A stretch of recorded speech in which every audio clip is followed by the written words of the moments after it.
My name is Joshua Warren. I am talking today on high-stakes continuous delivery in the real world. Put a little subtitle on it, or How I Learned to Stop Worrying and Love Deployments. Hopefully some of y'all get the Dr. Strangelove reference there. So about me, just real briefly, I'm a PHP developer, started PHP in 1999. This is not like a bad image. This is the original logo image that they had on the PHP website back in 1999.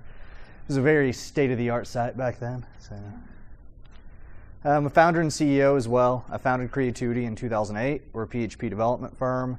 We focus on the Magento platform, which is written in PHP, but I do a little bit of everything in PHP, and that's some of our developers back in October 2012. Frequent conference presenter, occasional open source contributor. Everyone tells me I tweet too much, so if you do follow me on Twitter, I apologize because I tweet a lot. Speaking of Twitter, you can find me at Joshua S. Warren. You can also visit my website, joshuawarren.com. You can get in touch with me there. If you have any questions, if we're not able to connect after the session, you want to ask some more questions, feel free to visit that. Very important. You will probably hear this a lot. Hopefully you'll hear this a lot. Please go to this link. It's join.n/13900. You can rate the talk and you can download the slides. You can also post comments if something wasn't clear, anything like that. I really appreciate each of you that take the time to rate the talk, whether it's good or bad. That helps me improve. That helps me know, how to tweak this talk before the next time I give it. Also, a lot of different conferences now look at these ratings to determine what talks you're going to hear. So definitely, I'll show that link once more at the end, and that QR code will also take you to the Joined In site. So, continuous delivery. What's that? Luckily, it seems like from our little survey, a lot of y'all are familiar with continuous delivery, but I'll give a real brief overview. Kind of the original authors of the term continuous delivery have a website, continuousdelivery.com. They describe it as releasing high-quality software fast through build, test, and deployment automation. So that's really what it is. It's testing and it's automation. It's no longer doing manual deployments, no longer spending so much time manually testing things. It's automating as much as you can and testing as much as you can. The great advantage of that is it really increases your confidence in your completed code. When you complete some code, it goes through the continuous delivery process. You can be confident that before it goes live, it's well written and solid. So basically, it decreases the delay between when the task is completed and when it's deployed. The big thing, though, is continuous delivery is a mindset, not a technology. A lot of people, someone mentioned earlier, continuous delivery is on their roadmap. I see a lot of people that go out and they're like, okay, we're going to go buy continuous delivery. Like, well, it's not a technology. It's more a mindset than anything else. And the biggest change in mindset that you have to have with continuous delivery is that any code you commit may be released to customers at any point. Second you hit enter and you've committed it, it may be released to customers in your live production environment. When I tell people that, that's kind of the reaction I get a lot. And they say, wait, what? It can go live immediately? And yes, any code you commit under continuous delivery may be released to customers at any point. One example of this, Google's customer surveys team, when they commit code, 8 minutes later, it's live in production. So then the next question I get is, why would you do that? A lot of people, especially developers, we get a little nervous. We're like, wait a second, 8 minutes. What if I made a mistake? What if it's not quite ready? So we're going to talk very briefly about the benefits of continuous delivery and why you would want to do this. First of all, it gets you very frequent feedback from your end users. Whether you're developing an in-house application, you're developing a website, whatever it is you're developing, with continuous delivery, you're pushing commits out there more often, so you're getting feedback quicker from your users. There's also a lot of business advantages. If you need to make a business case for it to a boss, a great case study is LinkedIn. LinkedIn actually moved to continuous delivery. It reduced their time to market. It allowed them to react to changes in the market, and they actually attribute a 61% increase in their stock price to continuous delivery. So generally, once you show business owners that, they love it. On the developer side of it, though, as a developer, I love it because it's efficient. Because I don't want to spend my time deploying code. I want to spend my time developing. If there's something that can be automated, it should be automated. The computer should do that, and let me do the creative work of development. So hopefully that shows you a little bit of why you would want to use continuous delivery. So we're going to jump into the good part of actually how to implement continuous delivery for PHP projects. So your prerequisites. First of all, you need to have automated testing in place already.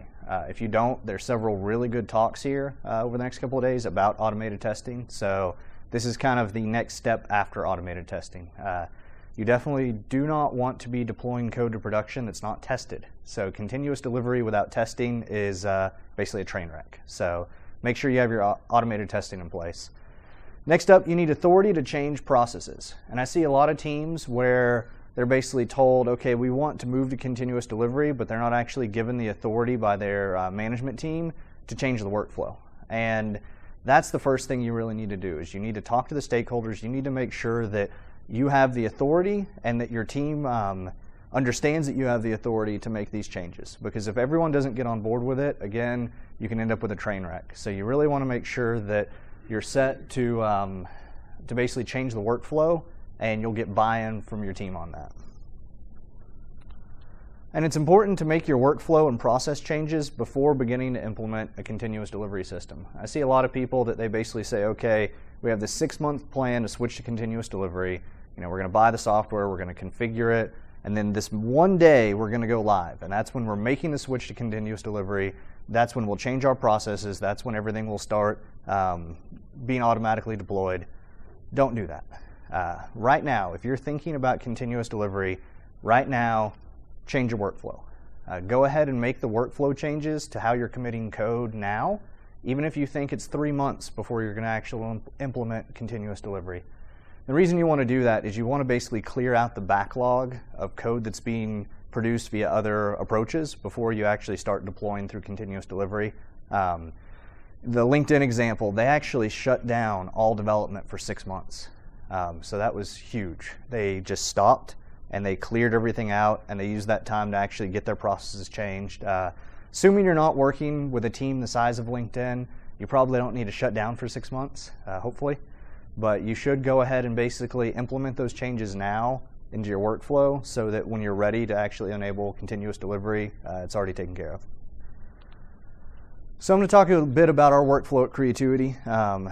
With Magento, if you're not familiar with it, it's an e-commerce platform. So we're building websites and supporting websites for brands, everything from startups that are just getting started to multi-million-dollar companies. So some of these sites, I call it high stakes because some of these sites, 30 minutes of downtime can be $200,000 or more. So you have to be very confident in your continuous delivery approach to use it on a site like that. And this is our workflow.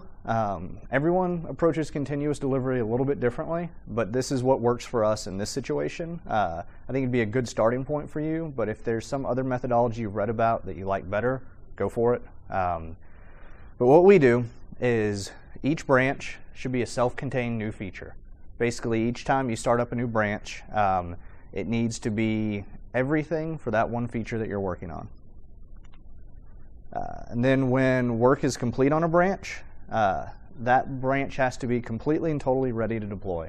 Developer should not be saying a branch is done unless it is completely ready to deploy. So basically you have to change your thinking, and instead of thinking, okay, QA is going to catch this, or okay, I can go back and fix that later, you have to realize that, again, the code that you commit can go live at any time. So make sure that that branch is 100% ready to deploy before you say you're done with it. So then next up, it goes to our continuous integration server, and we run a series of automated tests.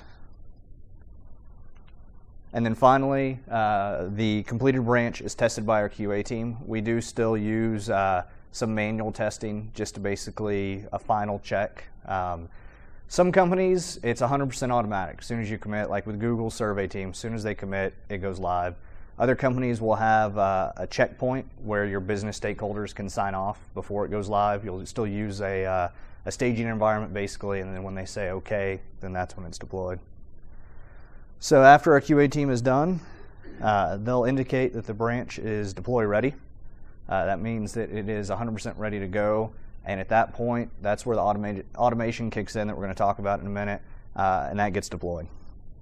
Yeah, it gets deployed to production. So I asked earlier about continuous delivery. How many of y'all are using continuous integration? How many of y'all are using Bamboo? Okay, a couple. Jenkins? Some other CI server I didn't mention. Okay. What else? TeamCity. Yeah. And there's a good talk I saw on the schedule about TeamCity. So use whatever CI server you like. It's important for continuous delivery that your CI server does support the concept of deployments. Other than that, you can use any system you want. We're using Bamboo because we use Jira and a lot of the other Atlassian tools, and Bamboo integrates well with that. So these examples I'm going to give will be using Bamboo. Also, Bamboo is a commercial product, but they have a very cheap starter tier, so don't let the price turn you off from that. All right, so Bamboo testing. In our case, we use Fing, PHP unit, etc. But again, configure it to your liking. The important part with the continuous delivery setup that I'm about to show you is that you have to have some sort of artifact generated by your build, or Bamboo won't let you set up a deployment off of it. The trick is we're actually not going to use that artifact to deploy, so it can be an empty file. It doesn't have to be anything at all. That's just to kind of get past that requirement that they have. So next up, with a Bamboo deployment, you go in and you say, I want to create a new deployment plan, deployment project, and you define an environment. And the example I'm going to walk through, the environment's called staging. As you'll see in a second, though, the environment is basically just a placeholder. It doesn't actually, you don't really have to specify anything here, so you can call it whatever you'd like. Then you attach it to your build plan that you use for testing. So again, we're assuming that you already have Bamboo set up. It's already generating tests, running a build. You basically just say, okay. In our case, actually I can just show you. This is a site called Charming Chick. So we have a build that's called Charming Chick main. So we just specify that the name of the project, and then we link it to a build plan, and then you just save it. So then after you have a plan, you set up an environment. You can have multiple environments. You can have one for production, one for staging. One thing I would really encourage you to do as you move to continuous delivery is if you have an internal QA environment, you have internal dev environments, you can actually use continuous delivery to update those. So our developers can actually go in, run a command, and actually trigger a build no deployment to deploy not just to production or to staging, but also to their own dev environment or to a QA environment. This is what an environment looks like in Bamboo. In this case, we're using that same example, so we're deploying to staging, and all this is just a name. You can label it the name of the server, you can label it the type of environment it is, whatever you prefer. When the reports are showing when the site's been deployed, that's what it'll actually be tagged with. So just make it something that your team will know. If you have funny names for your servers, as long as your whole team knows those names, you can use that. Otherwise, you may just want to stick to like staging, production, etc. Then within the environment, you specify tasks, triggers, and notifications. So tasks are really where the magic happens. We use tasks to trigger our deployment system, which is Rocketeer. And so in order to take a completed build, a new branch that's been committed, and get it deployed out to a server, whether it's staging or production, you use these 4 tasks. The first one just cleans your working directory. Second one checks out the code. The third and fourth are kind of magic. It's a script. One's called Rocketeer check, and one is called Rocketeer deploy. And I've mentioned Rocketeer a few times already. For now, just assume Rocketeer is a magic box that just takes care of everything for you. So if we have any Lost fans in the audience, like the magic box in Lost, Rocketeer for now for us is just a magic box, but we'll learn more about it in a little bit. Very briefly, within Bamboo, your Rocketeer tasks, the Rocketeer check task just runs a command, Rocketeer check on staging in. On staging is just saying the name of the environment, so it could be on production, on QA, and in just tells it that it's not running interactively, so please don't ask any questions. Rocketeer deploy task is almost the exact same thing, but instead of check, it says deploy. And that's it, actually. 4 short tasks in Bamboo are all it takes to automate deploying your PHP projects. You run those 4 tasks. When this build runs, when this deployment runs, the site will be deployed to staging. Now, I mentioned triggers and notifications. Triggers just tell it when to trigger a deployment. You can trigger a deployment on a schedule or after every passing build. So you can say, some teams will actually say, I just want to deploy every day at midnight. Other teams will say, I want to deploy when all the tests pass. Notifications, Bamboo is integrated with HipChat and a few other team messaging systems. So we use HipChat, so every time a notification, or every time a deployment starts or finishes, it posts a HipChat notification for us. So with this setup, every successful build results in an automatic deployment. Deployments are reported to HipChat and appear on the deployment board in Bamboo. So this is what it looks like in HipChat. I still don't know why the images are broken. I've opened a ticket with them about that. But basically, there's a notification saying, okay, the build passed. There's a notification saying, all right, we've started a deployment to this environment. And then there's a notification saying that it was successfully deployed. And the cool thing with that is there was no human involvement there at all. That was 100% automatic. Developer committed some code. It went through the automated testing. It passed. It deployed. We also use, oh yeah.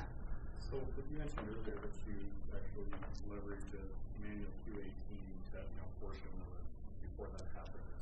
So what we do, I was wondering if anyone was going to catch that, so thank you. So yeah, in this case, it's deploying the staging, so we aren't doing a manual QA step. But when we do the manual QA step, we actually use branches for this, and branches start getting a little heated because everyone has their own way of doing it, but we use a separate branch basically to indicate this needs to be manually QA'd. And then that's actually merged in to another branch when it's ready to go through the automated testing.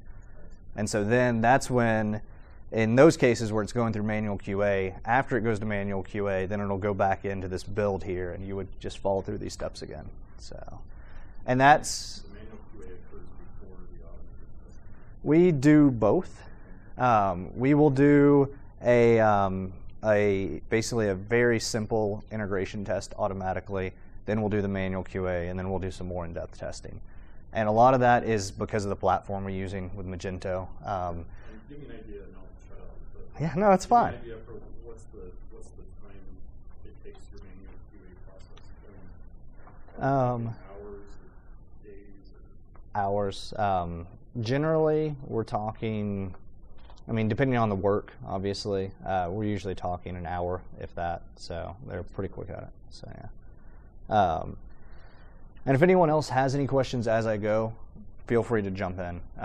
We'll have a little bit of time for Q&A at the end, but it looks like we should have enough time to also, if there's something that I throw up there and you just want to go and ask a question, go for it. So a little bit more concretely, when a developer checks into a certain branch, that triggers that Rocketeer starts testing and deploying, or what actually happens? It's when it's checked in. In this case, for this project, it gets checked in. Bamboo then sees that there was a commit, and that triggers everything else from there. Okay, so when you push a commit or whatever. Yeah. Generally like a merge commit in master. We don't use master for that, but yeah, it's a merge. Again, it's all triggered on basically using different branches, and it's a little. We're trying to simplify our setup because we end up working with like 10 different branches sometimes. So, but.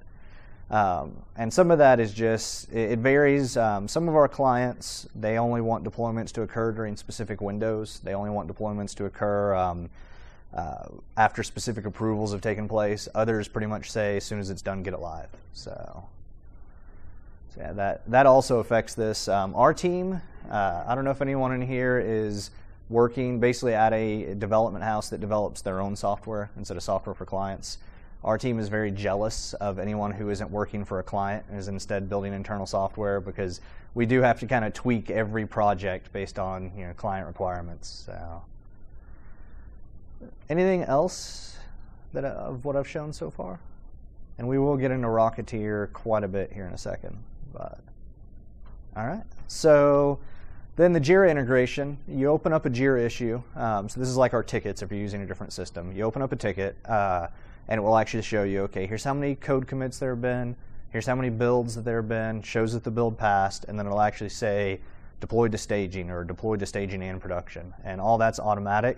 All we have to do is include the Jira issue key in our commit message. And so that way, let's say client calls, someone on our customer service team is trying to figure out, okay, where is this task? Has it been deployed? Where are we on it? They can immediately just pull up the ticket and say, okay, it's been built, but it hasn't been deployed. That means it'll be deployed soon, or it's been deployed. So Bamboo and Rocketeer take us from a pass test to deployment in less than half an hour with no manual steps. The majority of the time for this project, if you looked at the notifications, it was about a 30-minute deployment. The majority of that time is actually just checking the code out. This site is incredibly large, so the actual checkout takes a while. Other than that, it's just firing off scripts real fast to finish the deployment. So Rocketeer, the magic behind our automatic deployments. And it's actually not that Rocketeer. That would be cool though.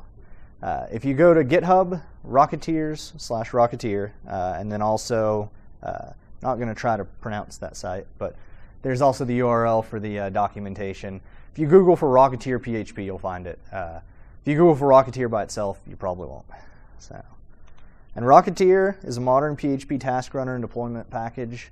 Anyone here familiar with Capistrano? Okay, so it's Capistrano for PHP. It's written in PHP for PHP projects. I don't know about y'all, but when I'm using a tool that wants me to write code in a different language, I kind of cringe. I definitely prefer doing everything in PHP. So Rocketeer is great because it was designed with PHP projects in mind, and it was written in PHP. It actually uses some of the packages from Laravel. So installing Rocketeer, you can use Composer, but the method the author recommends is just basically downloading it and putting it in user local bin. It's a FAR file that you can just throw there on your server. You actually want to install it. We install it on every dev machine, our QA machine, and on the live servers. Basically, wherever Rocketeer is installed and you have a copy of the code, you can run a deployment from there. So now we are going to configure Rocketeer. So you just change into your code base directory and you run Rocketeer Ignite. When you run Rocketeer Ignite, it's going to add a .rocketeer folder to your project.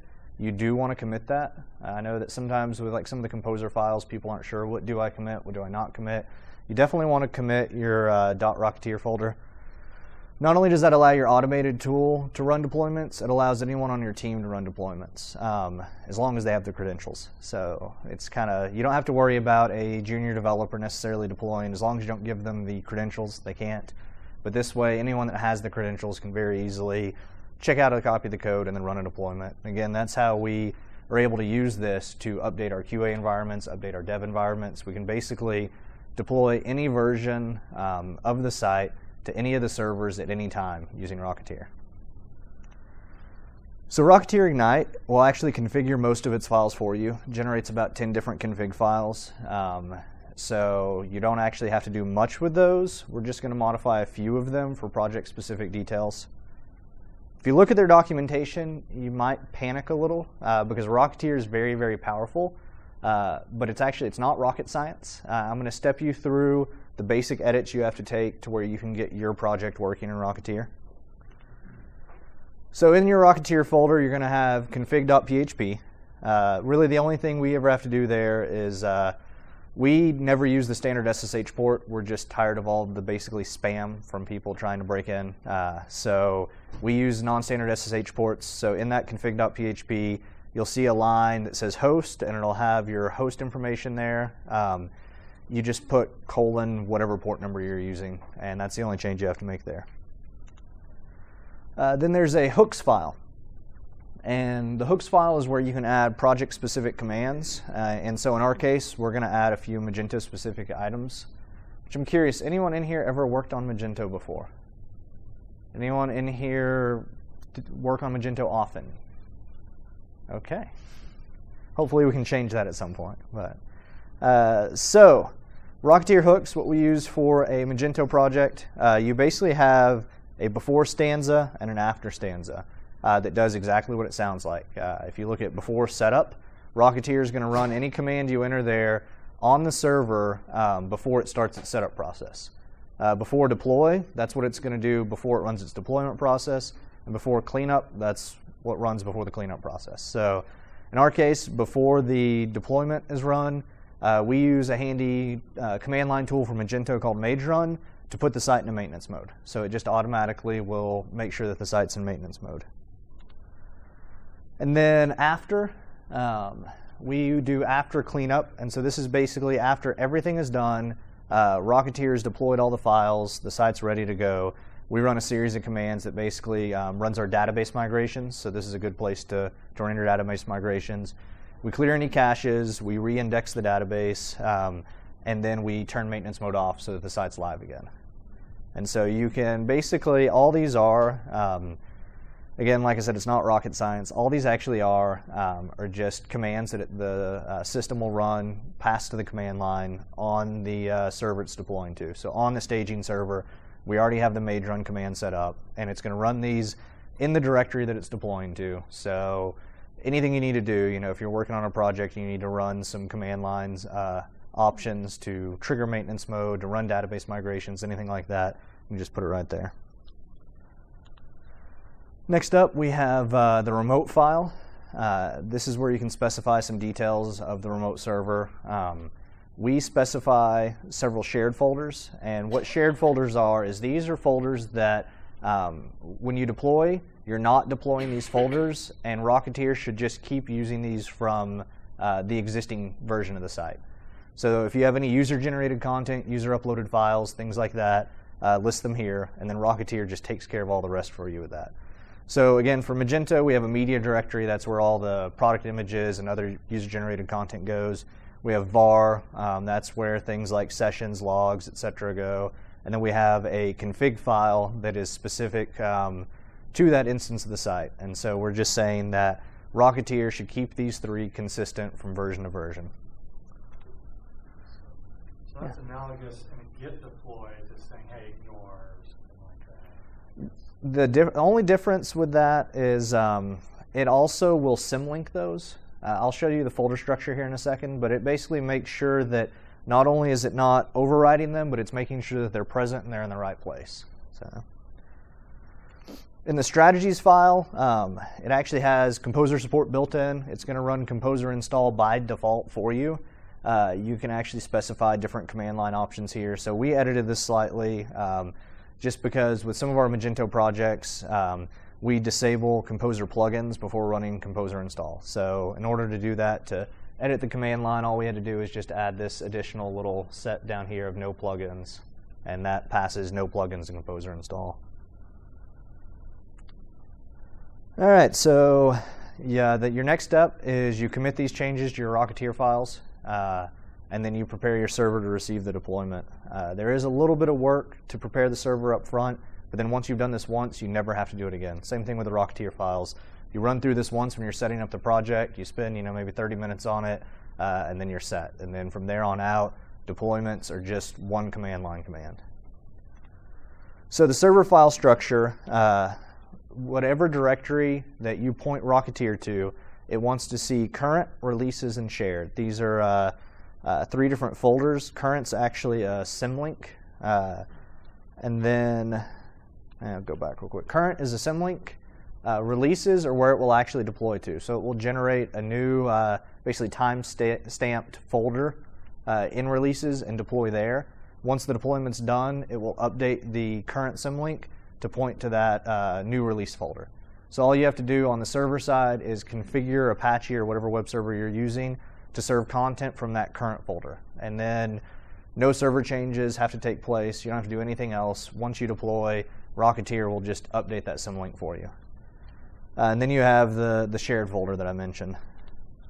So current releases are completely managed by Rocketeer. As long as it can write there, it will take care of it all for you. And then the shared folder contains the folders shared by every release. So again, We just, when we first set this up, we deploy a copy of the media folder, we set up the var folder, and then we set up that app, etc. local.xml. Interesting thing is Rocketeer is smart enough that it will symlink that exact file. It's not going to symlink app or etc. because there's a lot of code under app, and it will still deploy that, and it knows that it just needs to set up that symlink in the etc. folder. So yeah, it deploys to a new folder under releases. It updates the symlinks. Within releases, if you actually go in and look at your most recent release, you'll see, like in this case, there will be a symlink from media to shared media. So that's how it's updating that to make sure those files are still there. Once it's completely done, it updates the current symlink to the new release, and the new version of the site's live. There's a little bit of prep. The biggest thing that we ran into is making sure that SSH keys are working correctly and are set up correctly. In this case, Rocketeer needs to be able to SSH into the server that it's deploying from, or deploying to, and then once it SSHs in, it's going to connect via SSH to your Git repository. So it has to be able to communicate to the server, and then once it's on the server, it has to be able to communicate to your Git repository.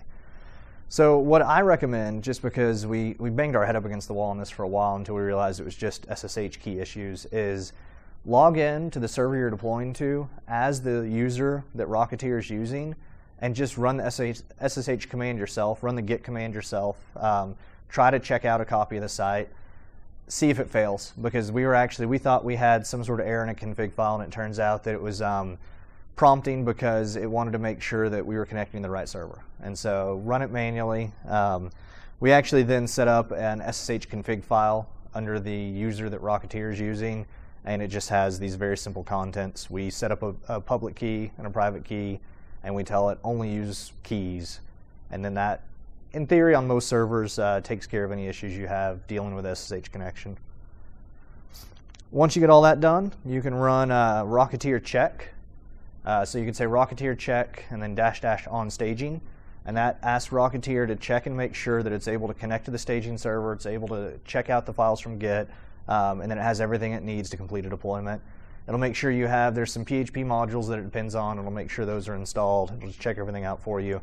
Then you can run Rocketeer deploy pretend. That's like, if you're familiar with the dry run command in rsync, that's all that is it's saying act like you're going to deploy, run everything like you're going to deploy, but don't actually deploy. And once you have all that in place, you are actually all set and ready to deploy. You have continuous delivery set up, so success. And then from here, there's still a lot more. This is kind of the tip of the iceberg. This is what I'm showing you to get you hooked on the idea of continuous delivery, get you started with it. If you want to go even further into it, there's advanced Rocketeering. Rocketeer, as I mentioned, is very, very powerful. If you start looking through the documentation, you will get overwhelmed. That's why I kind of walk you through a real simple example here. The reason you'll get overwhelmed is because it's an incredibly powerful tool. So it has support for custom tasks. It has a whole event system built in. Not only can you listen to events, you can actually fire off custom events. You can build custom tasks. You can set up task queues.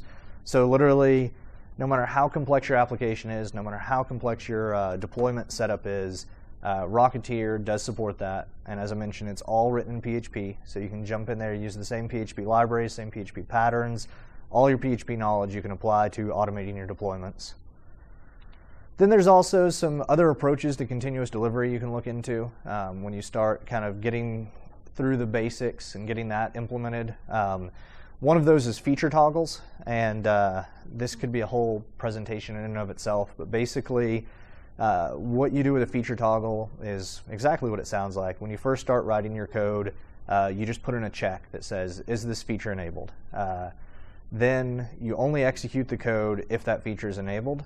And then on your server side, you can just specify a file, or you have an admin interface where you say these features should be enabled, these features shouldn't. You can default all new features to being disabled. And that way, literally, the second you start writing a new feature, you can deploy that code to production because you know it's disabled. So you know that it's always safe to deploy. So this is what, there are teams out there that don't use branching and that just always commit to master and want to know that master is always safe to deploy, so they use feature toggles.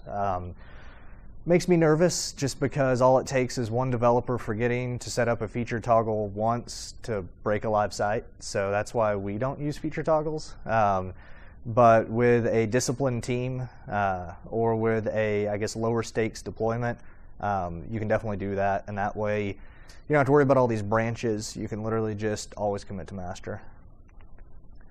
Another interesting advanced technique for continuous delivery is using Canaries.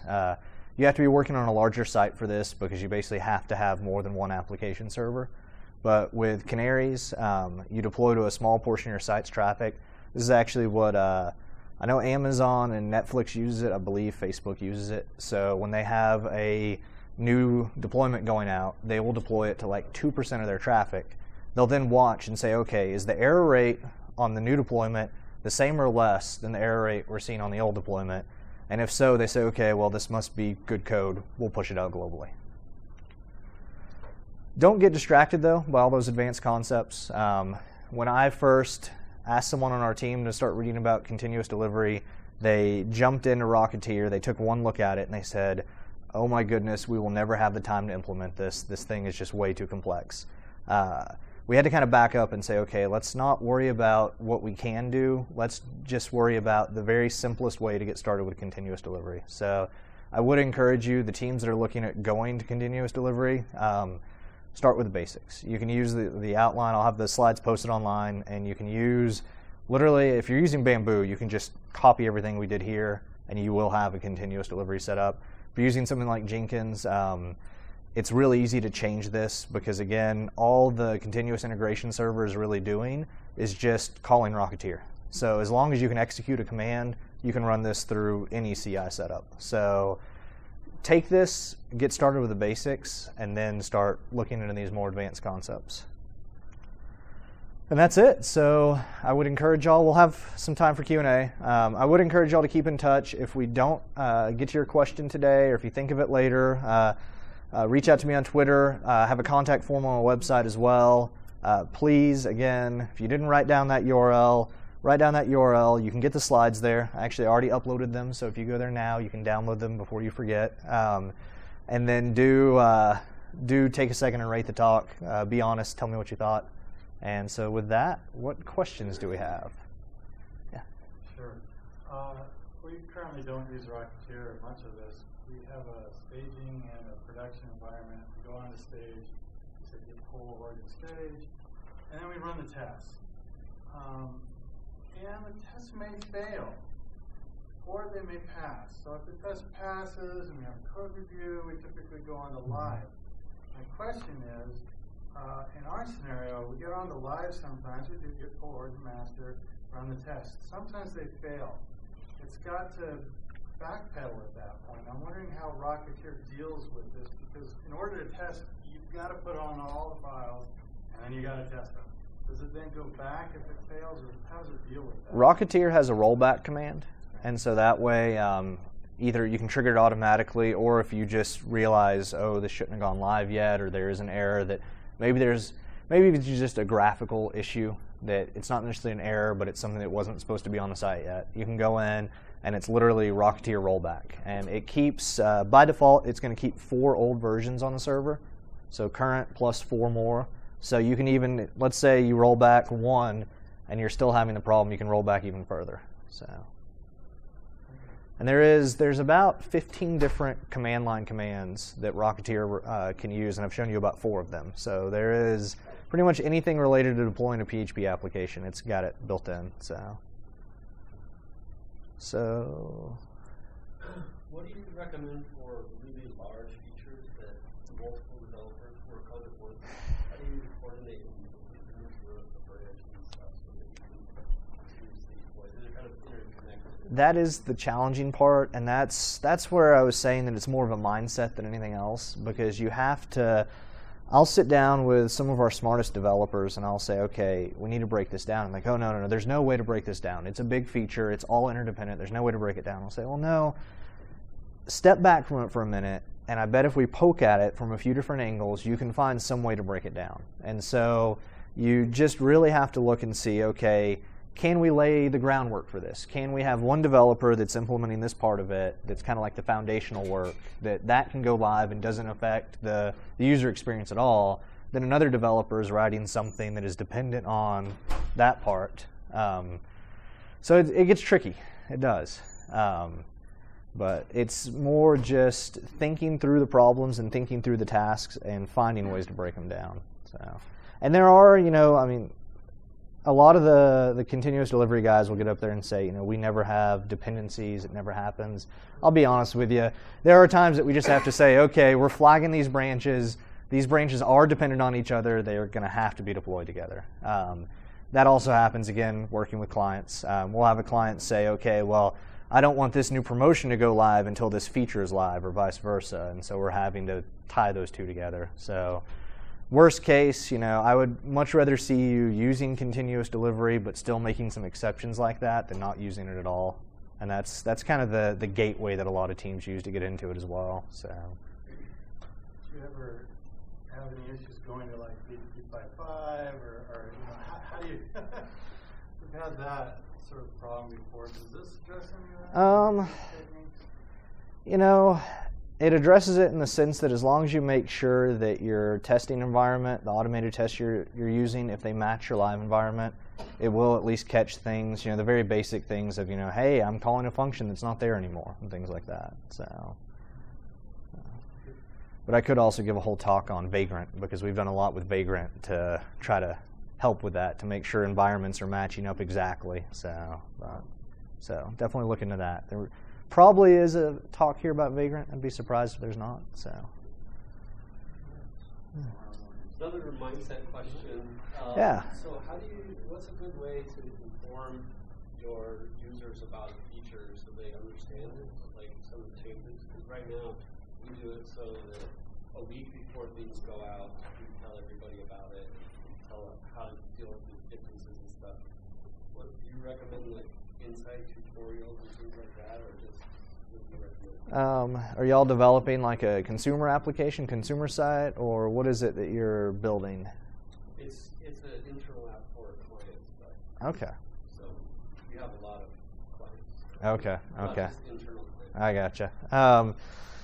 In that case, for us, for e-commerce, it's kind of easy because when the feature goes live, the client usually wants something on the site basically bragging about the feature. So there'll just be a banner half the time that says, hey, have you seen this new feature we just released? So I have seen a lot of sites. I forget the name of it, but there's a couple of different tools you can use to interact with the users and kind of see how your users are using your application. And I've seen people use that to where they'll push a message out through that system saying, since you last logged in, these new features went live. So, and you do have to think about that when you're using continuous deployment and continuous delivery, because users might be used to seeing, okay, things change once a month, to suddenly they might change several times in a day. I know that that was something that Facebook kind of had to battle with, because what I see on Facebook, what you see on Facebook, some days is different because of the way they're using Canaries. And when they first started doing that, they got a lot of users that thought Facebook was doing terrible things or was up to something. So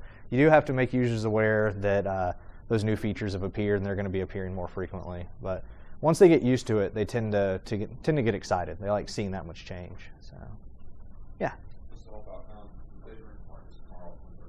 Awesome. Vagrant tomorrow at 10:30 a.m. So, all right. Which have y'all seen that conference iPhone and Android app? That is actually pretty cool. So, anything you were looking for, never seen one where you could actually just search for a topic and all the results right there. So, it's pretty cool. Any other questions? Or is everyone ready for lunch? So, all right. Well, thank y'all very much.